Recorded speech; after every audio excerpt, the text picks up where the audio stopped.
السلام علیکم and welcome to my YouTube channel.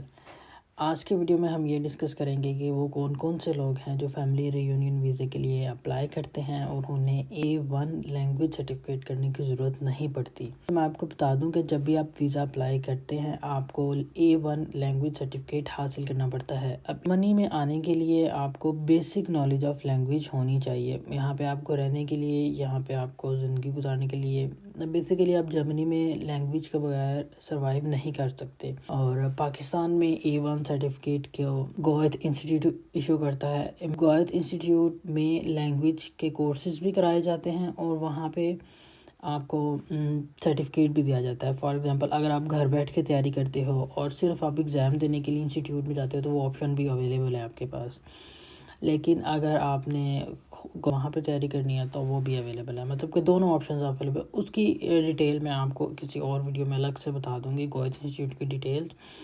ابھی فی الحال ہم اس پہ رہتے ہیں کہ کون کون سے لوگ ہیں جو اس سرٹیفکیٹ سے ایگزمپٹ ہیں۔ سب سے پہلے ہمارے پاس وہ لوگ آ جاتے ہیں جن کے پارٹنرز اسائلم سیکرز ہیں یا ریفیوجیز ہیں، مطلب جرمنی میں آپ کے ہسبینڈ یا آپ کی وائف کا اسٹیٹس اسائلم سیکر ہے یا وہ یہاں پہ ایز اے ریفیوجی رہ رہے ہیں، تو پھر آپ کو لینگویج سرٹیفکیٹ کرنے کی ضرورت نہیں ہے۔ تو آپ دوسرے نمبر پہ ہمارے پاس ایسے اپلیکینٹس ہیں جن کے پاس بلو کارڈ ہے، یورپ کا بلو کارڈ ہے، مطلب کہ یورپین کنٹری کا بلو کارڈ ہے، کسی بھی کنٹری کا جرمنی کے علاوہ، اور وہ جرمنی میں رہ رہے ہیں، اور اس وجہ سے آپ کو لینگویج سرٹیفکیٹ کرنے کی ضرورت نہیں پڑتی۔ اس کے علاوہ آئی سی ٹی کارڈ والے، موبائل آئی سی ٹی کارڈ والے جو بندے ہیں، ان کے اسپاؤس نے بھی جب جرمنی آنا ہوتا ہے تو ان کو بھی آئی سی ٹی کارڈ اور موبائل آئی سی ٹی کارڈ بیسیکلی یہ انٹرا کارپوریٹ ٹرانسفر کو کہتے ہیں۔ یہاں پہ جب آپ مینیجریل جاب کرتے ہو یا پھر ہائی لیول کی جاب کرتے ہو یورپ میں تو پھر آپ کو یہ کارڈ ایشو کیا جاتا ہے، یا پھر آپ کو ایک ریزیڈنس پرمٹ ملتا ہے۔ EU کارڈ کے علاوہ، بلو کارڈ کے علاوہ، آئی سی ٹی کارڈ اور موبائل آئی سی ٹی کارڈ کے علاوہ وہ لوگ جو جرمنی میں مینیجریل لیول کی جاب کر رہے ہیں، سائنٹسٹ ہیں یا اسپیشلسٹ ہیں کمپنی کے، کسی کمپنی کے وزٹنگ سائنٹسٹ ہیں یا انجینئر ہیں یا ٹیچر ہیں، مطلب کہ جرمنی میں یہ والی جابز ہائی لیول کی جابز ہیں۔ اور آپ اگر اپنے اسپاؤس کے ساتھ مل رہے ہو جو اس لیول کی جاب کر رہے ہیں تو پھر آپ کو لینگویج سرٹیفکیٹ کی ضرورت نہیں پڑتی۔ پھر اس کے بعد تیسرے نمبر پہ ہمارے پاس وہ لوگ آ جاتے ہیں جن کی نیشنلٹی کسی اور یورپین کنٹری کی ہے۔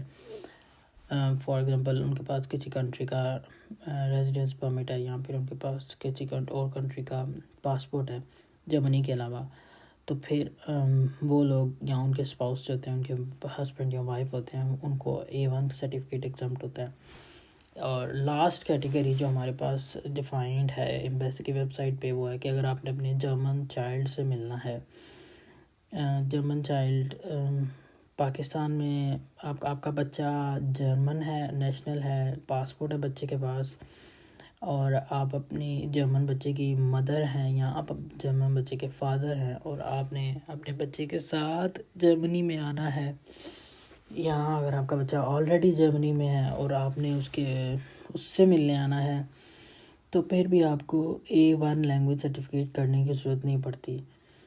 جی، یہ ہمارے پاس تھیں کنڈیشنز جس میں آپ کے پاس ایگزمپشنز اویلیبل ہیں۔ اس کے علاوہ اگر آپ لینگویج سرٹیفکیٹ نہیں کر سکتے یا آپ نے ابھی نہیں کرنا، کچھ دیر بعد کریں گے، تو آپ اپنا کیس ایمبیسی کے ساتھ ڈسکس کر سکتے ہیں، آپ ایمبیسی سے ریکویسٹ کر سکتے ہیں۔ ان کی سب سے مزے کی بات یہ ہے کہ یہ بات مان بھی جاتے ہیں اور دل کرے تو نہیں بھی مانتے۔ خیر، آپ لینگویج سرٹیفکیٹ کے لیے ایگزمپشن کے لیے ایمبیسی سے ریکویسٹ کر سکتے ہیں کسی ویلڈ ریزن کے ساتھ۔ سب سے امپورٹنٹ بات، جرمنی میں رہنے کے لیے آپ کو لانگ ٹرم لینے کے لیے آپ کو لینگویج کرنی ہی پڑتی ہے۔ تو بس یہی تھا آج کے ویڈیو کے لیے۔ دوبارہ اگلی ویڈیو میں پھر حاضر ہوں گے کسی اور انفارمیشن کے ساتھ۔ اگر آپ کو میری ویڈیو پسند آئی ہو تو چینل کو سبسکرائب کر لیجئے گا، ویڈیو کو لائک کر لیجئے گا، اور اگر کوئی اور سوال پوچھنا ہو تو آپ کمنٹ سیکشن میں نیچے کمنٹ بھی کر سکتے ہیں۔ Thank you so much.